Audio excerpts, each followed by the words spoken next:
The B test. I'm not really going to say that word. Tend to get a little nasty when you're in a bad mood? Yes. Do you often rub people the wrong way? Yes. Okay. Number 1. Your boyfriend finally proposes to you and puts a ring on your finger. The rock is smaller than you were expecting. Do you tell him? No. It's the thought that counts. A friend gets you a sweater for your birthday that you saw on sale on the sale rack last week. Do you let them know that you know? No.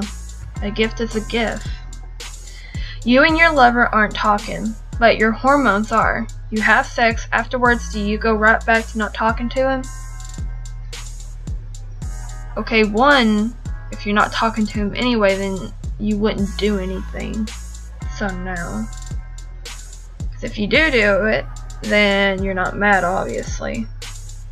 At least in that time. So it'd be only right if you talk to him afterwards. You run into an ex-boyfriend who curiously has more hair than he did when you dated him. Do you try not to look and ask how he's been? Play it dumb and ask if he got contacts? Ask him if he's been watering his head. Try not to look and ask how he's been. I don't want to be rude. Unless I hate him. Then if I hate him, then I would point it out. You can't stand your brother's bride-to-be. She asks you moments before walking down the aisle how she looks. You notice lipstick on her teeth. Do you clue her in and save her from embarrassment? Tell her she might want to double check in the mirror? Tell her she's absolutely stunning and not to forget to smile. If I don't like her,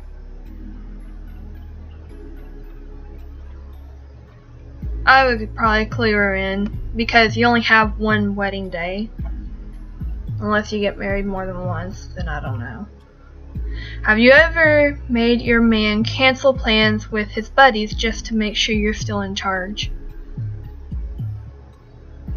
I've made him cancel plans because he didn't want to do them either, not because I was in charge. I say we both have equal power. So no. You've always had a crush on your girlfriends. In this case, you've always had a crush on your boyfriend's beau. They break up. Do you go for him? No.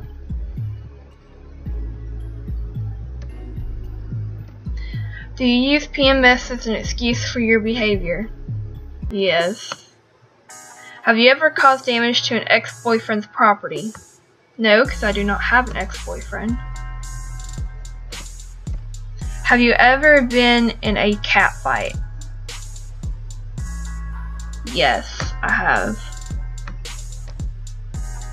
Score my test. Okay.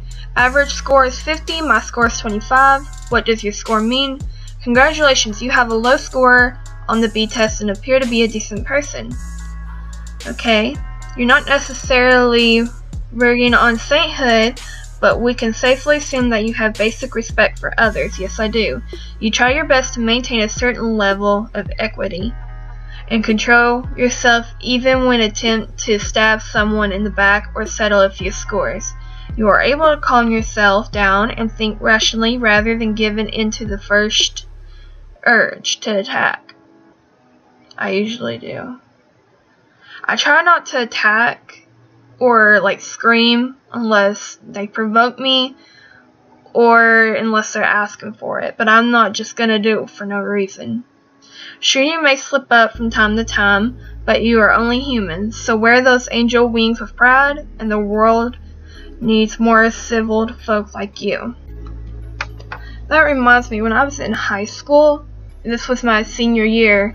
I actually just graduated my senior year, and it was the 3rd trimester. Where I went to school, we didn't have 4 quarters or whatever it's called.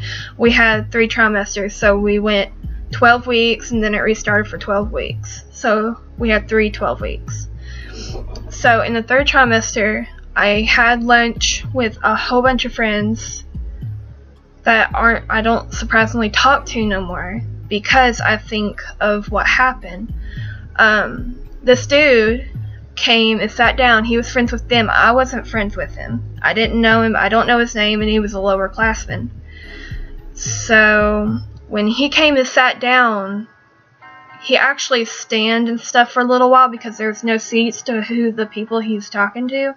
So when me and my friend got up to go empty our trays, I came back and he threw my stuff out of my seat and sat down in my seat.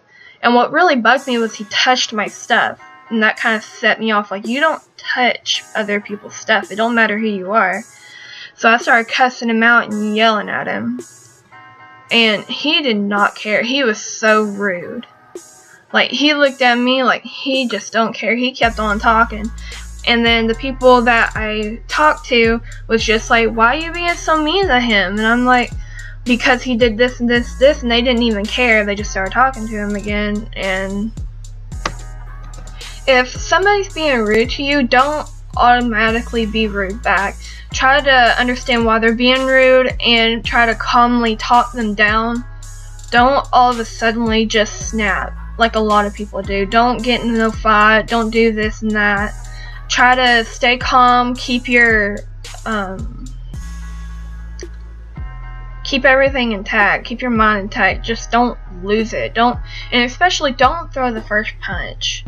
If you're gonna get in a fight, make sure they throw the first punch. Don't get in a fight where you throw the first punch. You don't want to be the one responsible for it. You want to be able to say it was self-defense, which basically if they threw the first punch and you hit back, it was self-defense. Don't automatically assume it. And don't go walking around picking fights, cussing people out for no reason. Now, if you see somebody being bullied on or anything, please tell a teacher or an adult. Don't automatically jump right in. Now, if they're doing something physical to the person, then I would jump right in. But don't go hitting and cussing. Make sure you tell an adult or a parent. Don't do anything that you wouldn't normally do if you wasn't mad. So.